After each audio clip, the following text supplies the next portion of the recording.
Okay, so we're being recorded now. I'm just going to take a minute and mute the ringtones because I think there'll still be more people coming on.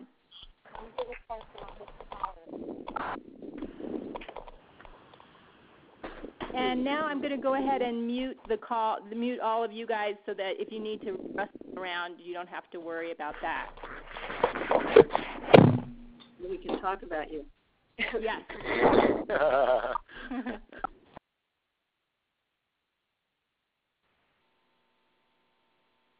Okay, so welcome to my course. We'll go ahead and get started. And as I said before, if you can print out the handout, that would help you a lot. If you end up not being able to do that, and so you can't fill in the blanks, just email me, and I can send you a transcript of the call. So since we're going to be talking about social media today, I thought I'd start with a bit of humor from Jimmy Kimmel. So he said, Facebook now has more than 500 million users, and that may help explain why unemployment is around 8%. So that said, I'd like to strike a tone here, and that is that I'm going to deliver a lot of information. And so for myself, I'm going to set the matrix to try to really, no, not to try, but I'm going to set the matrix to stay centered in my true self, and I invite you to do the same. So you've always wanted to write. Maybe you've wanted to send your love out into the world or tell stories to others or just express yourself in that way. Or maybe you have a product besides writing that you've wanted to put out to the world and attract people to it. And maybe you have family responsibilities and earning a living, and so you haven't really been able to do that. Or you have tried, but you've never been successful or accepted by publishers. But you have continued to yearn. You desire to travel maybe to exotic places and tell about your experiences, or to write a novel about people doing things that you enjoy, or you may want to write a memoir like Eat, Pray, Love, or to inspire others with words in another way.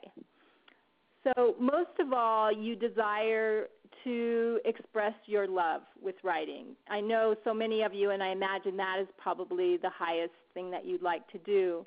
In this course, Write What You Love for Fun and Profit, I will give you a blueprint for not only how to write this way, but how to be published immediately. This method of becoming a working writer, it can circumvent the traditional publishing world, though you don't have to if you don't want to. But what it really does is it puts you in the pilot seat so that you can write about your greatest passion. And that doesn't mean one day, if you do circumvent the traditional publishing world, it doesn't mean that Simon & Schuster or Travel and Leisure won't one day publish your work. But it does mean that you take responsibility today for your destiny as a writer, that you build your own following, you publish your own words, and you use social media to spread them to the world. If this idea appeals to you, then listen closely, and I'll give you the steps to get started, being the master of your own publishing world. So here is what today's course will cover. I'm going to talk about finding and refining your subject, blogging to invite a readership for your writing, creating fun relationships on Facebook, Twitter, Google+, Pinterest, and YouTube, publishing in various media, including magazines, online publications, books, and ebooks, and using sensory details, precise images, and metaphors to make your writing meaningful and irresistible. For 20 years, I made a living as a writer, author, photographer, and videographer, but I always longed to write novels. I wrote 3 of them, and none of them were ever published by the traditional publishing world. I did have agents at various times, and I even had interested publishers. And during that time, I learned a great deal about writing novels, so that when I did actually write a book that I felt had real merit, I took it to the traditional publishing world, and by that time, it had changed dramatically, which it has done in the past few years, and I'll explain more why in a few minutes. But basically, today, the traditional publishing world really looks for writers that have some kind of following. And so though I had been published broadly, my travel column reached some 90,000 people, and articles I wrote for national magazines reached millions, I had no immediate contact with an audience. I was basically unknown. And I knew my book had merit. Lee Feldman, the agent who sold Memoirs of a Geisha and Cold Mountain, actually read it and said that it would find a publisher, but she didn't take the chance in representing it. So I had to accept responsibility for making contact with my readers. And the great part about this is that it suddenly liberated me. While I'd always written to the guidelines of publishers, they didn't really want me to talk about my authentic self. They didn't really care about my spirituality. They didn't really, they wanted me to write more to their agenda. And so suddenly I could write from my true heart. And I could trust that those attracted to my message would come. And I could trust the divine current or the creative current flowing through me. And basically, I gave myself permission to write the truth. So that is what we'll discuss today, is how to have permission to write the truth. So since I embarked on this about almost 2 years ago, I've developed a blog that receives approximately 1,000 visits per month, and it reaches people in Peru, Thailand, India, Kenya, England, and France, among other places. My message on social media goes out to some 1,500 more people. But please understand that the numbers are less important than that you have loyal friends. I mean, you could have 45 loyal friends or sort of your tribe on social media, and it could be much more powerful than thousands. What really counts is that these are people that you connect with. So I published my novel, The Baby Pact, and so far sales are steady and growing. But what is most awesome to me is that it sold. You know, that I made this product and I designed it, I helped design it, and I sold it. And I'm full of gratitude to those who've read it and appreciated it, because it's very much a dream come true for me. And the whole process of it for me was very fun. I worked with Create Space to design the interior, and then and to do the cover, and they did a great job. And then I sent it out like a love letter to the world. But most of all is that it has really touched people on a level I've never experienced before. It warmed their hearts and brought tears to their eyes. My sister-in-law, for example, cried all the way through it and read it almost in one sitting, because it so reminded her of her trouble conceiving a child and really helped her heal that time in her life. And others have told me of the laughter and the inner transformation that my book and blog have brought to them. And I receive feedback like this because I'm in direct communication with my readers, something that I rarely experience in the traditional publishing world. So best of all is, as I've been blogging, I've written my next book. The blog posts themselves are the book. And it's kind of interesting because the book itself, I'm finding, it has this story arc because I've been writing it over a period of time when my life has been transforming a lot. And so there is sort of the narrative tension that a book would need. And all I will need to do then is sort of tie that story together and then edit it and publish it. And so if you decide to take this course with having a blog, you have a steady stream of writing that you can easily send out to the world in another form. But for me, what's best of all is that my life is much easier than it was. I used to work a lot of hours and travel a lot, and now I don't travel much at all, which suits my body much better. And I work probably 4 to 6 hours a day. And if I do travel, I can take my work with me because it's all on the computer. So in this course, I'll show you a blueprint for what I'm doing. Then it will be yours to shape into the creation that might suit you. So remember, you have nothing to lose but your fear, so I urge you to step into your new life. As the great mystic Rumi says, what you seek is seeking you. So now we'll move into the meat of the course. And again, I hope you have the handout so you can read along and fill in the blanks. This will be an invaluable tool later as you implement what I cover. So first, we're going to talk about finding and refining your subject. Let's consider your subject. Rather than choosing what you think you should write about, what's most popular, or what might make money, I'd like you to entertain the idea that you can write about what you love.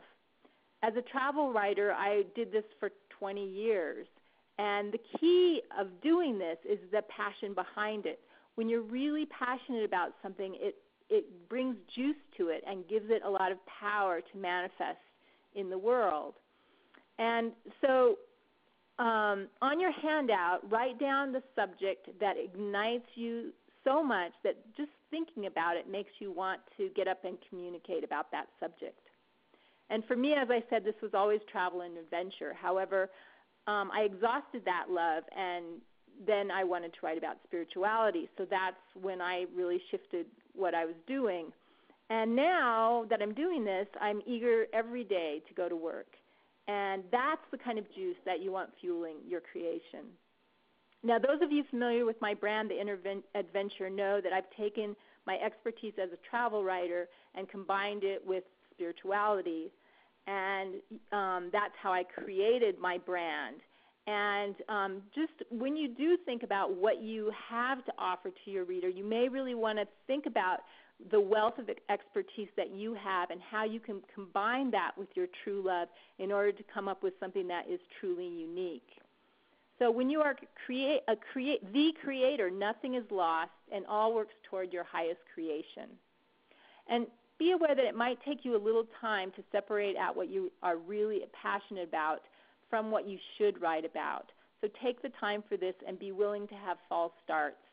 It took me nearly a year for my subject, The Inner Adventure, to refine. But at now the main subject is pretty steady.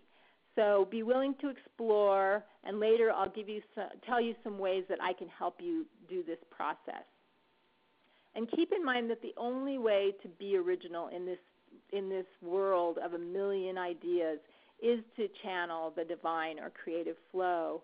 And you do that by creating in the now of time. I work with writers in my coaching business who, they have so many concepts in their head, and they're trying to get those concepts down. And rather than just sort of being in the now and letting the truth flow onto the paper in the now, they tend to sort of fall onto the concepts that they want to put out there, and the writing loses a lot of its juice when you do that. So I encourage you to really create in the moment and try to leave behind the dead imagery that may want you to get too intellectual in your writing. So one way to do that, too, is to be in the divine flow, is to really listen to that quiet voice, often early in the morning when I first wake up, or right after my spiritual practice. That's when that voice is clearest, that true voice, and that's the voice you want to listen to. As Hemingway said, all you have to do is write one true sentence. Write the truest sentence that you know. The next section we're going to talk about is blog or build a forum for your writing. In a recent interview, the CEO of Amazon, Jeffrey Bezos, said that the Internet is on day one. That means that of all that we already see of the Internet, it's just in its nascent stage, which is great news for anyone looking to grow a community on the Internet. So whether you aspire to be an independent publisher or to find a traditional publisher for your work, in today's market, you're responsible for building your own platform. So it's time to start now. In a few minutes, I'll offer some ways to do this, but one of the best, or some other ways, but one of the best is a blog. And a blog, in case you don't read blogs, basically just all a blog is an offering online. And it doesn't necessarily have to be a written one, although writing will be a component of it. It could be a photographic one, a video one, or what I do is I combine all of those mediums in order to give variety to myself and others. But one of the main tenets of blogging is that you give. And what you receive from your giving is email addresses, or basically your steadily growing audience. But the great thing about blogging is that you don't have to do it all yourself. The strongest blogs that draw the most visitors and subscribers are more like magazines in which you act as editor, bringing together information and inspiration on your topic. You sort of want to, I like to use Patagonia as a model for this, because what they've done is they've positioned themselves sort of at the center of the adventure and environmental movement. And they kind of act as like a center of the spokes of a wheel. And that's kind of what you want to think of yourself as, whether you do a blog where you're just posting your own personal stuff or whether you do a more tribal or magazine-like blog.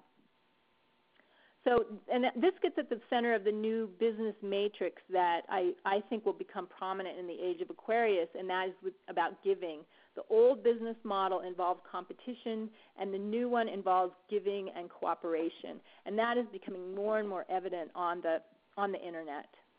So if you do a magazine-type blog, you cooperate with many bloggers and friends to spread inspiration on your subject.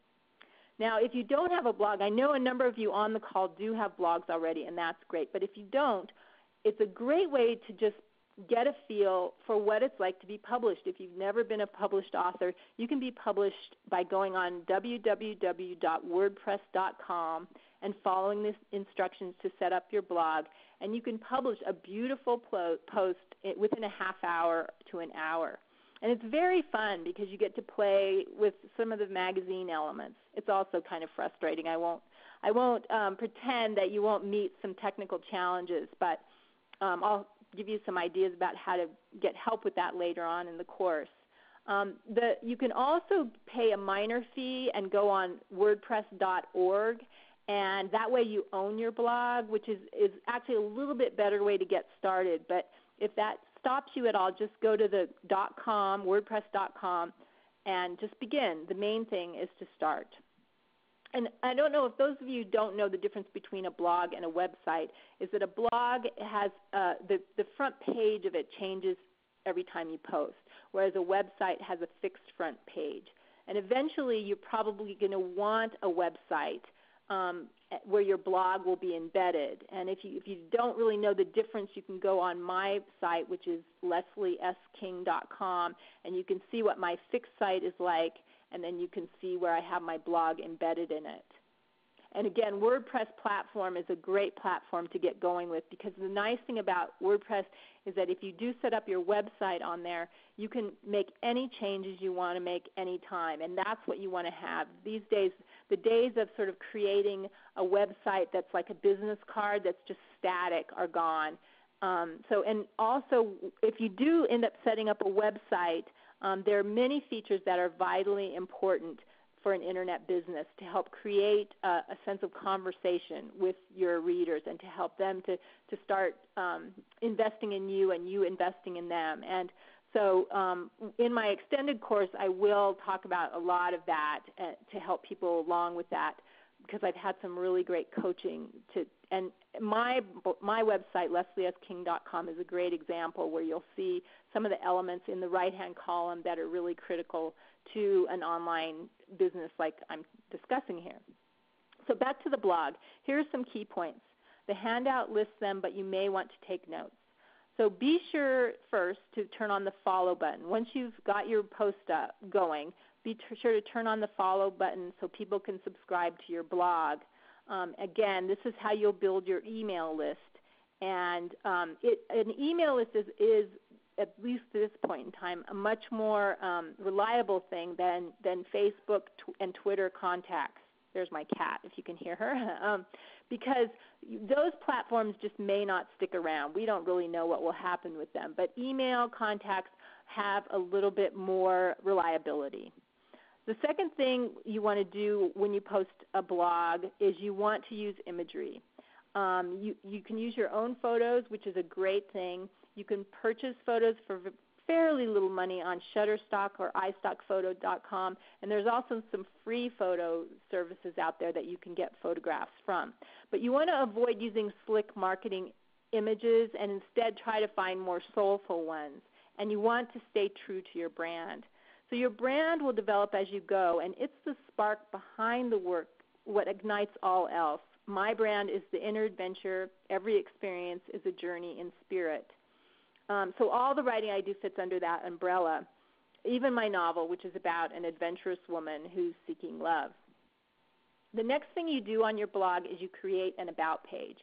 Now, this is a short bio, but it's really more than that. It's really an important component of your story.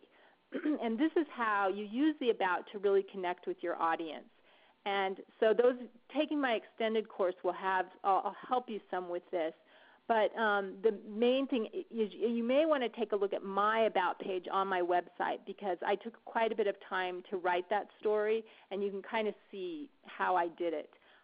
But the main thing I want to tell you, there's 3 things you want to answer in your about. And the first is, and these are on your handout, what life surrender brought you to the place where you created what you're sharing about in your work? How did that event move you to create anew? And how does this creation inspire you and others? Now, some coaches say to write 10 or so posts before going live, and that could be a good idea, although I recommend just starting. People aren't going to really be flocking to your blog right away, so you'll have a chance to kind of stretch your wings and figure out what direction you're going. So, but, that depends on what you're like, what kind of person you are. Now, be sure to write the best you can, and I'll talk more about that later, and have someone proofread for you, your husband or wife, or I pay an assistant $15 an hour to proofread for me.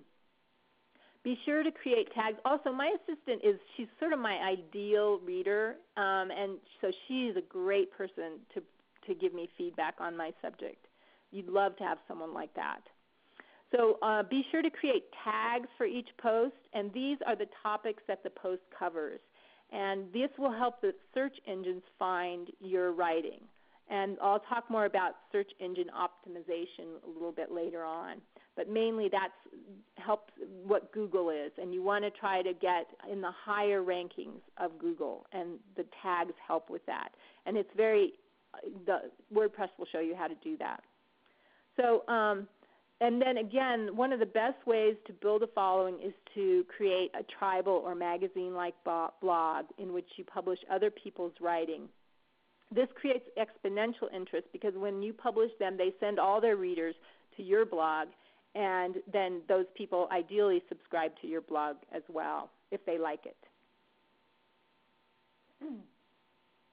So recently, the CEO of Twitter, Dick Costolo, said, "There's a hunger for depth on the Internet." Now, this is the guy who invented the 140-character tweet. So I found this to be true. Some of my most popular posts are the longer, deeper ones.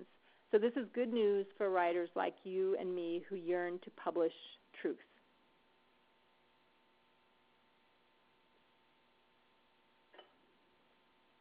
So let's talk about the writing, what your blog might contain. There are a number of types of posts that you can experiment with, and it's a good idea to vary the types of posts. Most of mine are essays, but I do also post video slideshows and post photographic posts with just a line or two, a quote maybe. But here are the most common types of posts. The first is what's called a pillar post, and these are the building blocks on which your subject rests. Pillar posts can explain key concepts, they can demonstrate your grasp of the subject, and they can help lend authority to your subject. Sorry, Leslie? Yes. Leslie, this is Sheila. I'm not hearing clearly what you're saying on that first type of post. Oh, okay. Thank you. Thank you. Is that better now? Was I kind of getting off the phone? Is that better? That plus just saying the blanks real clearly and slowly. Okay, I will, yes. So the first type of post, it's a pillar, Pillar. Thank you. And again, those will explain key concepts and demonstrate your grasp of the subject and help lend authority to your blog. One of my pillar posts was called Dive Deep in the Ocean of Love, and I used the metaphor of scuba diving to explain how thoughts, feelings, and imagery help me connect with the divine source.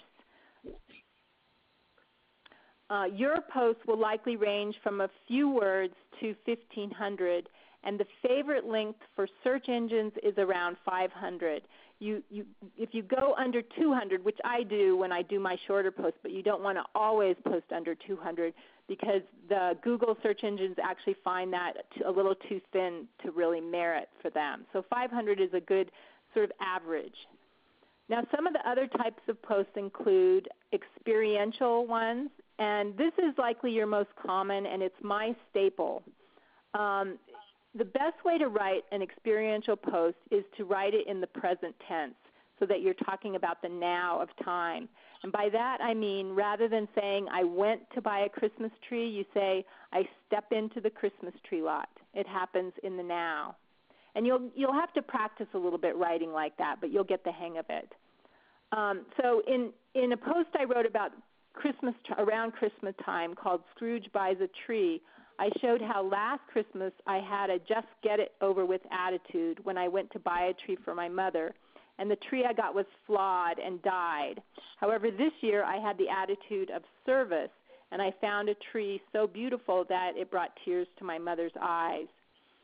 So in contrast, the experience was easy and joyous.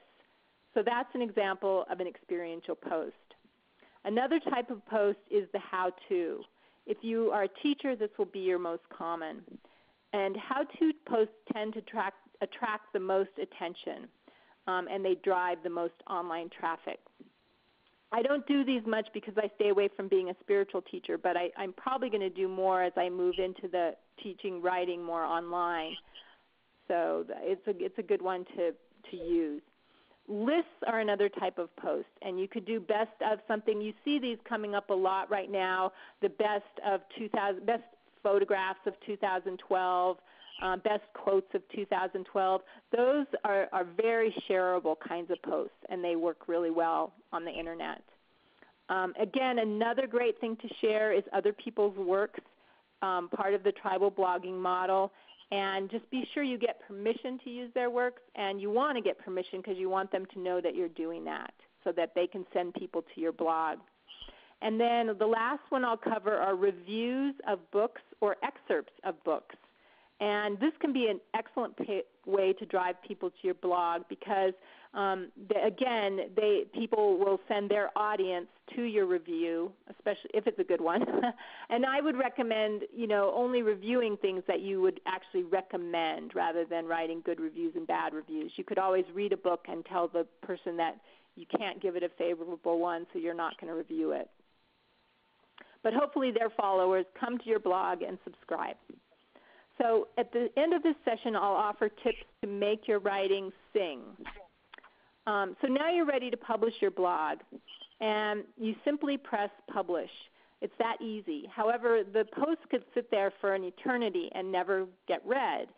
So you need to find ways to share it. And the biggest way is through sharing on social media, which I'll discuss further in a moment. But the first thing you want to do is you want to be sure, the second thing or third thing, is turn on the sharing button so people can share it on social media and through email. And you do this by adding share buttons, which is part of the WordPress platform. Now, you want to post regularly. Set up a schedule that works for you, and that way the search engines will come to know you. So serious blogging coaches recommend posting at least 3 times a week, but I tried posting nearly that often, and it just didn't work for me. So I post once a week.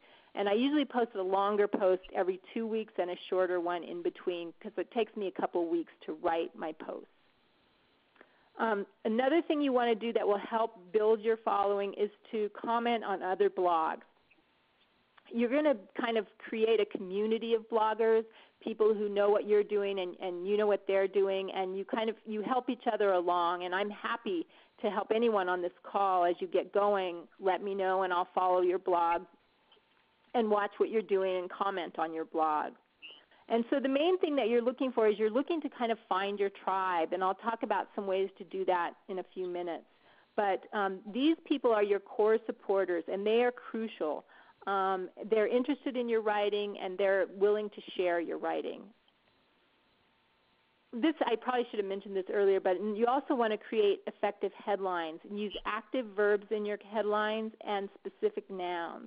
And you may want to keep your headlines relatively short. For instance, I had one called Launch In, and notice how launch is an active verb, and it's short, and it denotes a larger meaning while conjuring a bit of curiosity about how something might launch in when usually it launches out or up. And a great goal is to respond to each comment you get on your blog, and this will create a conversation. So what's happened on my blog is people can check a box that will show them each time that there is a comment on my blog. So people will read the comments, and then they'll sometimes come back and post again. And it seems as though many people just enjoy the comments because there's so many amazing people commenting on my blog, so that often the comments really sort of outshine the blog itself, which is what you really want to happen. So once you've established yourself as a blogger, you may want to do what's called guest blogging, and that's where you either other bloggers invite you to post on their blog. They want to post one of your articles on their blog, or you go to them and say, I have something that you might interest you in, would you want to post it? Then their readers read it, and they ideally follow you to your blog. And again, another way of getting your blog out there in a larger sense with guest posts is to approach publications, larger publications like Huffington Post, and see if they're willing to submit your blog post to them. They do have a very easy submission process, and that's a great online medium. And there are many others. That's a very big one. There's smaller ones too that you can find easily by Googling. Okay, so the next area we're going to talk about is creating fun relationships on Facebook, Twitter, Google+, Pinterest, and YouTube. I think my cat just fell down. So a number of you already have blogs, but are having trouble finding an audience for them. You write, but no one seems to care. So whether you blog or not, you can do a lot with helping your readers find you by having presence on these various social media. So first thing you do is you want to set up profiles, and I know most of you are already on Facebook. I focus most on Facebook, but I do keep a presence alive on all these other mediums, including LinkedIn, which interestingly has just started to serve me a little bit better too. So if you do have a presence on Facebook already, as soon as you get your brand kind of sorted out, you may want to go ahead and put up a Facebook fan page. Fan pages can take a little more time to set up or to build a following, so as soon as you can get it up, that's a great thing to do. And I can actually help you with some of the ways to bring traffic to your Facebook page if you'd like. I just started mine not too long ago, so I'm in the early stages of that. But the main goal of all the social media is that you want to have conversations with people and keep it real. Don't like their posts just to like them, but make sure you truly are connecting with their posts. And a good tool to use is to ask questions. You know, I did one recently where I posted some narcissus, and I asked people what their favorite flowers were, and I got so many beautiful responses. It was just this gorgeous, long thread of conversation that people put up there. So little things like that can really draw people to what you're doing. And you just want to make sure that it's what you're posting is in line with your brand. And you want to stay away from politics and issues that aren't your issue. You also do well to post personal stuff about yourself, though not too personal. For instance, whenever I go skiing or often when I'm out hiking somewhere beautiful, I'll post from my iPhone, and people love those posts, and they go well with my brand because my brand is a lot about freedom, and my readers seem to love to see me out in the world experiencing freedom.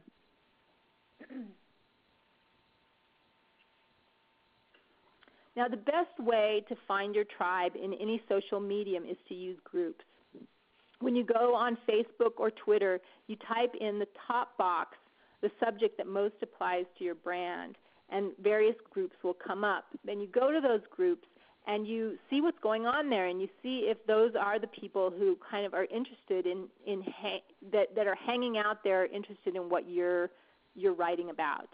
And I'll talk about how to find groups in Twitter. Twitter, you just do the same thing. You type on the top, and I'll talk about hashtags in a minute, but that's how you also find groups. And, for example, about a year ago, I joined a Facebook group called Many Paths to Nirvana, and I visit that page and interact with the people discussing there.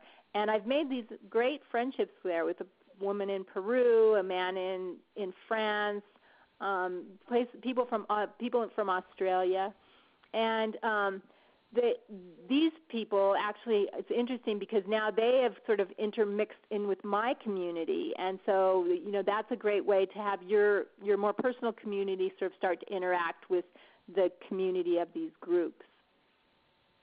So now I'm going to get specific about some Facebook tips. One of the main things I do on Facebook is I comment a lot, just mostly short comments, but understand that you're supporting others on social media and they'll support you. So when you like a post, it helps it. When you comment on it, it helps it a lot more, and when you share it, it helps it most of all. So keep that in mind with your Facebook interaction. And you want to post anything that might benefit your audience. The best length of posts are under 3 lines. And always you want to do your best to post with some kind of image. But you want to have fun, joke around, and just keep in mind your brand as you go. As far as frequency goes, the aggressive coaches say to post at least 3 times a day. I post at least once a day. If you tie your Facebook page to your Twitter page, they'll go on to Twitter, but keep in mind that if you're sharing someone else's photograph, you have to put a little lead into it. Otherwise, it'll go up on Twitter just as a website, some nonsensical website. So you want to introduce it so it'll be logical on Twitter. I always post my blogs on Facebook, and I do this by using the share button for Facebook on my website. Or another way you can do it is by just pasting the URL, the website of your blog, into your status bar, your status on Facebook. Now here's some Twitter tips. This social medium, it's all about relationships and doing favors for each other. Twitter, they're 140 character messages. And basically, the best way to use Twitter is that you develop a group of friends there that are willing to retweet the messages that you send occasionally, and you do the same with others. For now, what you may want to do if you're not on Twitter is just go on there, follow the directions to create an account, and then start playing around with following people and retweeting their messages. You're welcome to follow me. I'm at the @ Leslie S. King. And be sure to only follow the people who engage. There's people out there who are just spamming away, just their message, their message, their message, and you really, they will never retweet you and they will never engage with you. So they'll follow you, but you just use your discrimination and don't follow them back.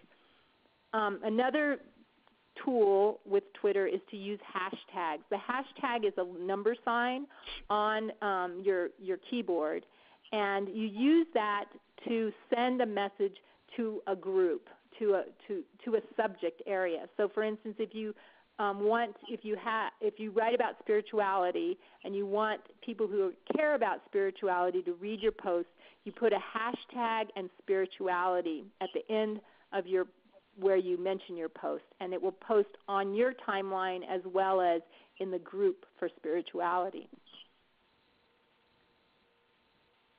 So another really critical thing about Twitter is you want to make lists. And I can teach you more about this in my extended course, but it's pretty easy. Once you're following someone, go to their profile page and find the drop-down menu next to the follow button. Click on it and go to add or remove from lists.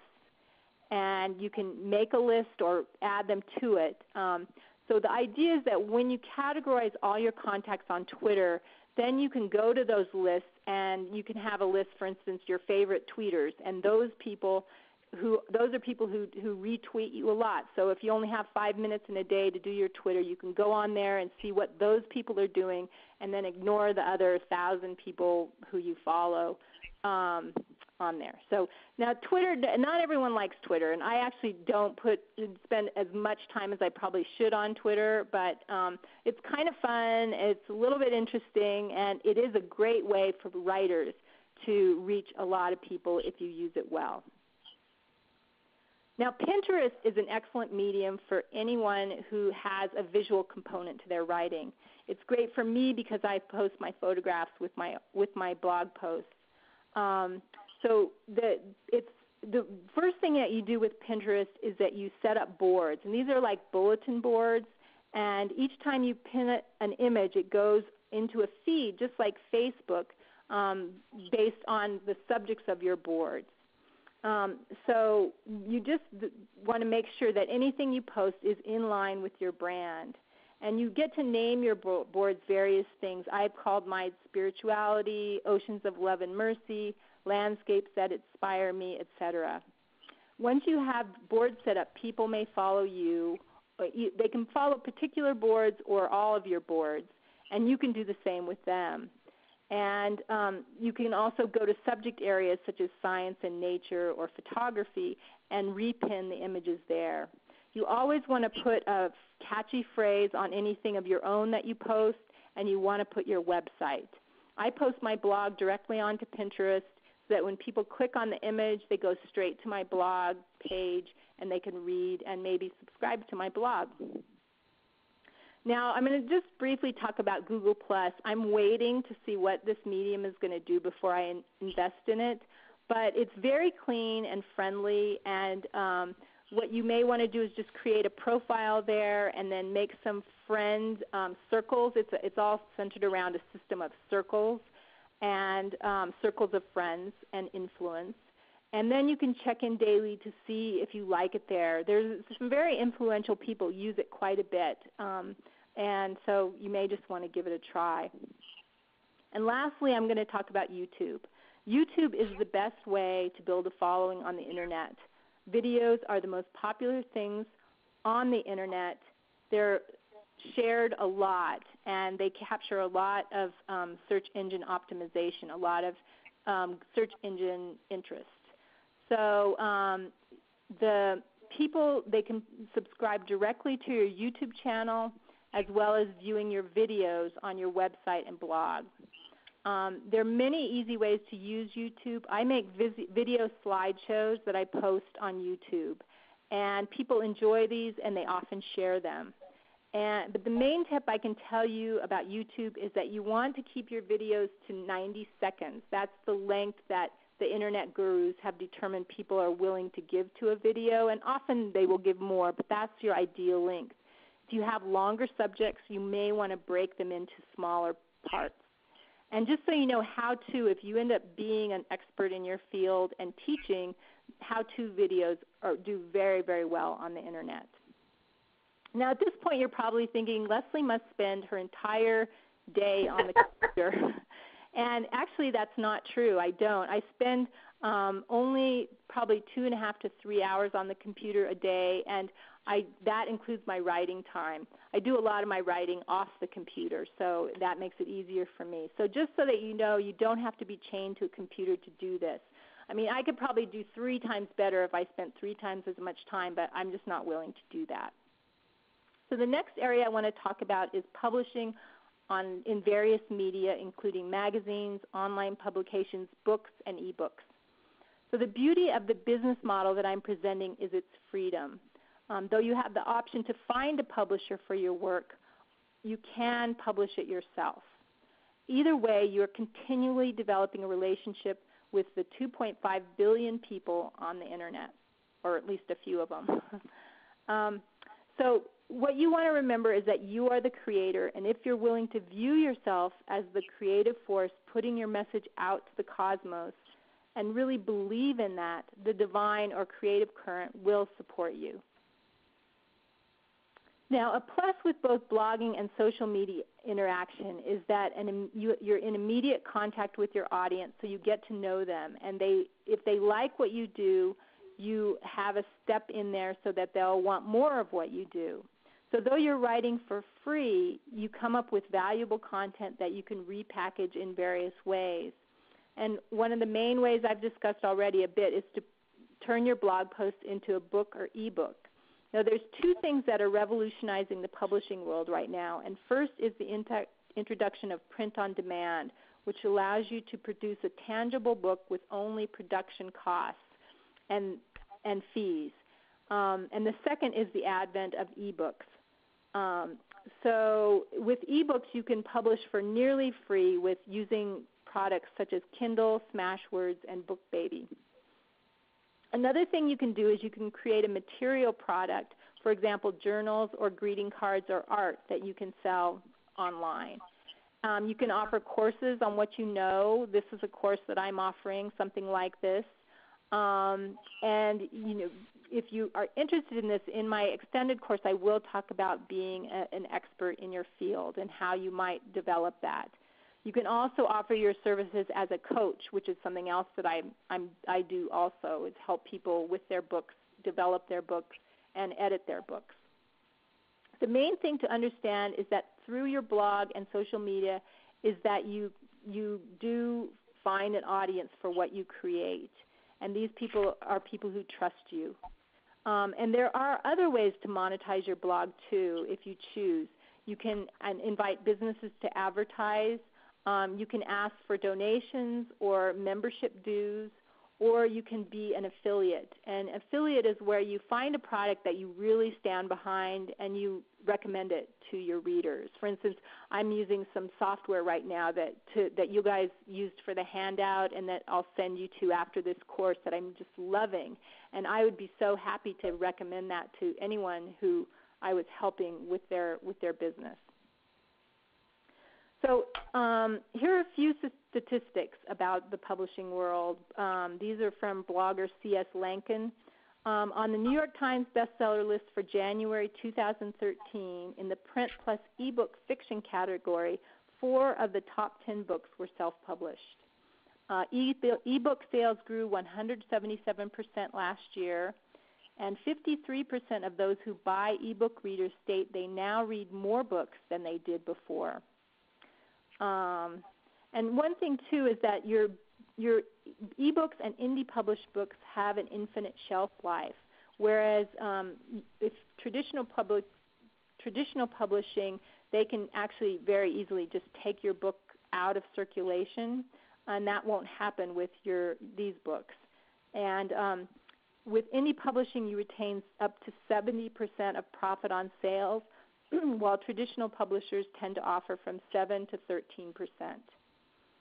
But I'm not making light of the challenge of finding an audience for a self-published or indie published book. It can be a challenge, but what I'm offering here is some ways to help you meet that challenge. And I did want to say that what you receive from your project, when you follow your highest nudges, that wealth will come. You already have everything you need, and living a creative life is about owning that assumption and actuating it in your life. And it may not manifest in the form of money, but it will certainly bring you a richer, more creative life. For some 20 years, I've trusted this, and it has proven true. Now we've come to the last segment of the course, and that's the writing. And I have 5 fundamental principles that I employ to make my writing meaningful and irresistible. And these are sensory details, action, specifics, vulnerability, and revision. The first is use of sensory details. The most effective writing puts your reader there in that place and time with you so that he or she can have the experience. So whether you're writing whatever you're writing, especially if it's experiential, you want to include the senses. And that means letting your reader know about the tastes, textures, scents, sounds, and sights in the place where you're writing. Remember that you're painting a picture for your reader, so you want to avoid discussing concepts. Instead, show your reader your meaning through painting vivid, multisensory images. In a recent post, I wrote, "When I step into the Christmas tree yard, a smile stretches across my face. I smell the tangy scent of pine and feel the poignancy of this tree lot. Note a few things in this passage. First, the active verb, a smile stretches across my face. Rather than saying I'm happy, I show that I'm happy. Second, note that I used a scent, pine. Now I had to think about what pine smells like to me, and I decided it was tangy, not sweet, not sour, but tangy. And I know that many of you write about spiritual subjects, and if you have an esoteric subject like that, you may want to use the power of metaphor to help you explain abstract concepts.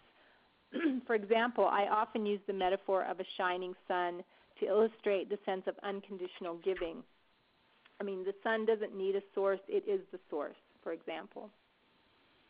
Next point I'd like to make is that powerful verbs drive good writing. So good writing is about action, and you want to use verbs consciously. In the Christmas tree post above, I did buy a tree and then took it to my mother's house, and here's what I wrote. I take hold of the top and spring it into position. It stands straight, tall, and full. It is a proud and flawless tree. My mother wheels in on her walker and looks it up and down, tears well in her eyes. These verbs, spring, stands, wheels, well, are all active. I could have said, I put the tree up and my mother comes in, looks at it, and cries. But notice how much less visual and action content is in that sentence. As you practice this, it will become second nature to you. And this overlaps with my next point, which is the more specific writing is, the more universal it becomes. Putting your reader down in a specific place is key. Understand the power of specifics, names of trees, rivers, buildings, bugs, birds. Sometimes this requires research, but today, with the internet, your answers are just a click away. When you use specific, precise words, universal truths shine more brightly. So you can think of maybe when a friend was telling you about a problem they had, but they kept being really general. And as you asked questions, they got more specific. And once you understood, you were flooded with compassion. So that's the power of specifics. But be aware that you don't want to detail everything. You only go into detail about what most supports the point you're making or the story you're telling. So this is tricky, but it can be easily grasped when you have a good method of revision, which I'll talk about in a minute. Here's a passage about kayaking from my novel, The Baby Pact. The sun warms my fingers and glistens off the water's riffles, turning the world golden. I work my way through the first rapid, a series of drops with a few holes to avoid. The trembling in my arms settles, and for moments I forget about Cole. I slip into eddies and out of them again. I romp easily through a series of tall, standing waves. When I almost tip over, I right myself with a brace. What is key in this passage is the specifics that I know about kayaking. Eddy, standing waves, and brace. Words like that show the reader that I know the language of my subject. I talk about the trembling in my arms, and that brings tension to the writing. So these specific details give a sense of a larger world, a beautiful world of kayaking in which this woman is vulnerable both physically and emotionally. Which leads to the next point, and that is that you want to be vulnerable. My most popular posts are the ones where I'm in some kind of peril.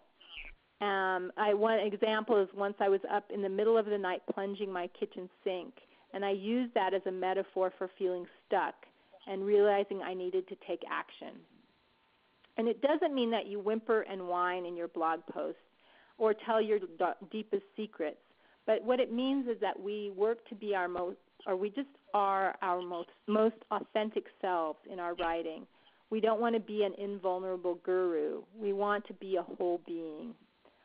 In that last post I talked about, which I called Plunge into the Unknown, I'm wearing goggles and a respiratory mask as I plunge the kitchen sink. And here's what I wrote. For 2 days, I have trusted Drano to do the job, but it failed to penetrate the murky sludge. During this time, I have asked God for what this clog reflects, since I know that my outer life is a movie of my inner. All I know is that for days I have been sleepy and tired of life, and still the clog persists. until this morning when in bed my discomfort grew so acute I could no longer ignore it. So as I approach the sink, I see that my life is clogged. I have a novel to publish and a website to make live. Though I have kayaked Class 4 rapids and scaled 510 granite faces, creating a new life most makes me shiver. The last time I recreated my life, I needed Prozac and thousands of dollars of therapy. Now, instead, I rely on God. So as I push the plunger up and down, I become willing to surrender my life. So here we see both my strength and my vulnerability, and that is a powerful combination. The last tool I'll cover is revision. I was taught this method of writing by Peter Elbow, who in the 1980s revolutionized the way college writing is taught, and I've taught it at a number of colleges and universities around the U.S. It will liberate you as a writer, and it involves a 3-step writing process. In step 1, you free flow. You have an idea of what you want to say, though you're not that certain, and you're basically just getting the ideas out on paper, and you don't worry about your grammar, your punctuation, or your sentence structure. You just simply write. Ideally, after you've done that draft, you let the writing sit overnight. And then the next day you start with step 2, which is your mid-draft. You read through what you've written and find the main kernel of what you're saying coming through. Then you revise the whole, making everything relate to that main kernel. You're looking for what holds the narrative together, the tension that holds it together. And at this stage, you might throw away half of what you've written, and you may write some more, or it may not change much at all. It really depends on the piece of writing. Then again, you let it sit overnight. And in step 3 is your final draft in which you tune it. Here's where you make sure everything in the writing supports your main idea, where you start looking at your grammar, punctuation, sentence structure, and looking for more precise words, like instead of saying blue, you might use the word cobalt.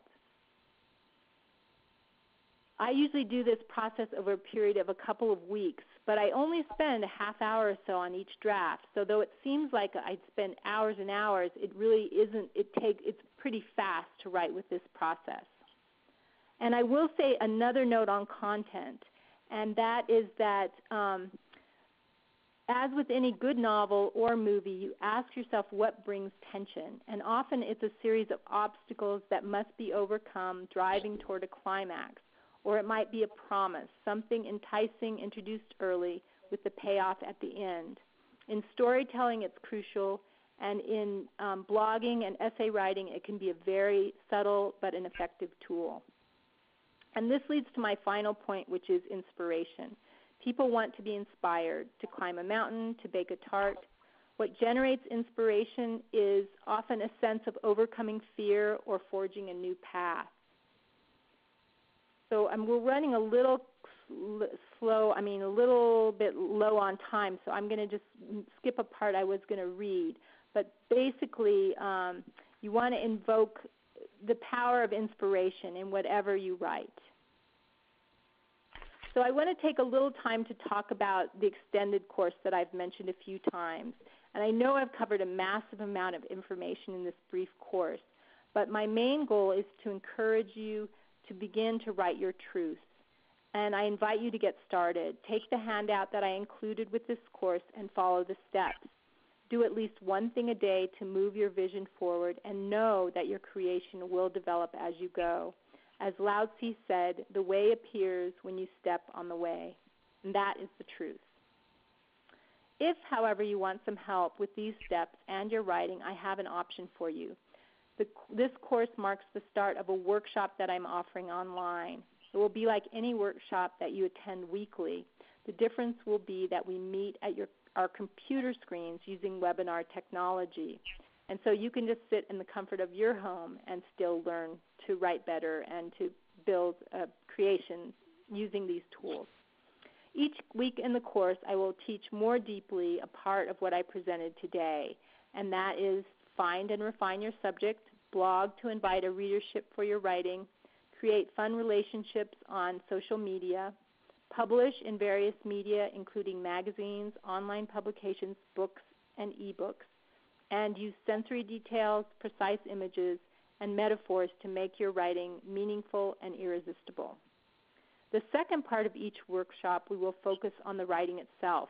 I will give a writing lesson on the power of verbs, for example, and then participants will present their writing, which we will lovingly discuss, offering tips for revision. Remember, successful writing happens because of revision, and a great part of revision is getting feedback on what you're writing. This will help you in your first weeks to know whether or not you are on track. And once you get the hang of the revision process I outlined, it's very fun, each day meeting your writing with a fresh viewpoint. And each participant will have a chance to get feedback. The third part of each workshop will be troubleshooting, and I'll help you with your WordPress site or put up your share buttons or talk to you about publishing options that you might be able to avoid some pitfalls in indie publishing. The main thing is that we'll create a loving community in which to share your writing. The old model is very destructive and competitive, and I like to create in a writing workshop a more constructive, collaborative way. The course will meet once a week for 5 weeks beginning in mid-February, and I'll record the sessions so those who can't attend can attend on their own time. And I'm offering at a reasonable price. About each class will be about the same price as an exercise or yoga class. And the other thing I'm offering with this is a 3-month membership in the Writers Adventure Club. Each month I send out 4 lessons pertaining to a specific topic. They're quick 10-minute weekly teachings that will keep you learning and moving in your writing. They'll cover social media and platform building, writing and blogging tips and tools, a writing critique in which club members will present a piece of writing, and I'll choose one a month, and I'll do a critique and an edit of it so that you guys can see how I would edit a piece of writing. And the last thing that I'll include in that each month is a lesson on living a creative life, how to find the courage to step into your creation, and have a schedule you create. I've worked as a freelance writer and entrepreneur for nearly 20 years, and so I have a lot of tips on how to do this, which includes ways to work in your pajamas, set your own schedule, and fly for free. So, and as well, the Writers Adventure Club offers a community where we can share our journey as writers working in the cutting-edge 21st century landscape. This is the direction that the writing world is going, and it's time to step in and own your place within it. Keep in mind that even if you don't choose to do a blog, this course will help you move your writing forward. So what do you need to believe about yourself so you'll be willing to take a risk and go for it? Imagine that you could write about what you love, bring more creativity into your life, and have meaningful interactions with your audience. And you'll have my support and professional guidance as you embark on this quest. So if this sounds good to you, I invite you to head to this website to learn more. And it's on your handout. It's Lesley, and that's Lesley, king.com/Write Your Way to Freedom. Today my life is full of love and kindness toward myself and others. I no longer have to abide by the stressful expectations of editors and publishers. When I'm tired, I rest. When I need to recenter, I take a break and do so. And I won't promise, like many online business coaches, that you'll make $1 million doing this, though you might. But what I will promise is you'll have an opportunity to be your own sun, shining unconditionally on your life and those around you. It's a powerful ideal that is within your grasp. As Goethe says, whatever you think you can do or believe you can do, begin it. Action has magic, grace, and power in it. And again, if this sounds good to you, head to lesleyking.com/Write Your Way to Freedom. So I'm going to unmute the call now and ask for any questions. You can also email me if you have questions. I'd welcome hearing from any of you.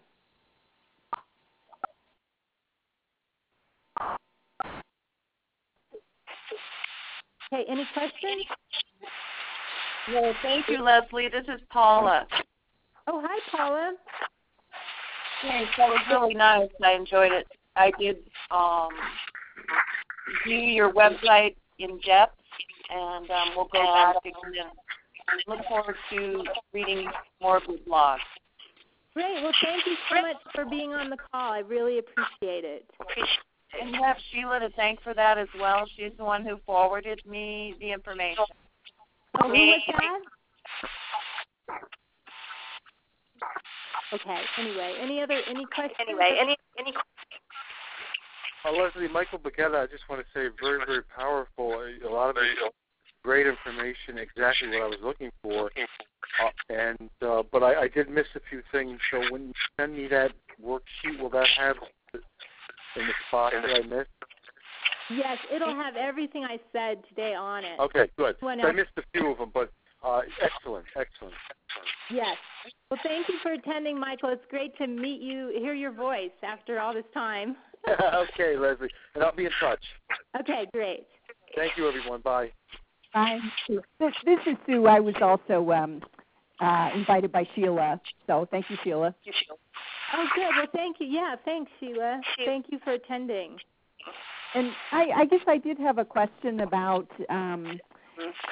publishing things that you've previously blogged. So that you don't think that's a problem, that it's kind of already been out there in the world? Oh, that you republishing your blog posts? I mean, into a book form? Yeah, is that what you mean? I thought that was one thing you said, that you can kind of repackage it and then publish it. Yes, you can, and it really is. I mean, for one, your core audience will see it again. But if you think about it, what is interesting is that they've only had access to what you've written on the computer screen, and right. It's such a I don't know about you, but reading on a computer screen is it's not the most fun experience. It's not something where you just sort of settle in and read a book. So a number of my subscribers have asked me when I'm going to be publishing the book based on my blog, because they want to have a form of it that allows them to sort of settle in and really take time with it the way that one can with a book.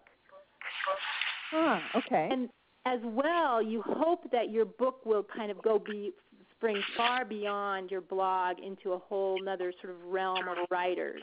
And there's many ways to do that. I mean, the way that I can talk about that, I could actually talk to you about that if you ever wanted to call me. But there's some, Kindle Select Publishing has this way that of borrowing, so that your book can really reach a lot of people, and they pay you for the borrowing service. So that's kind of a neat way that you get more traffic on your book.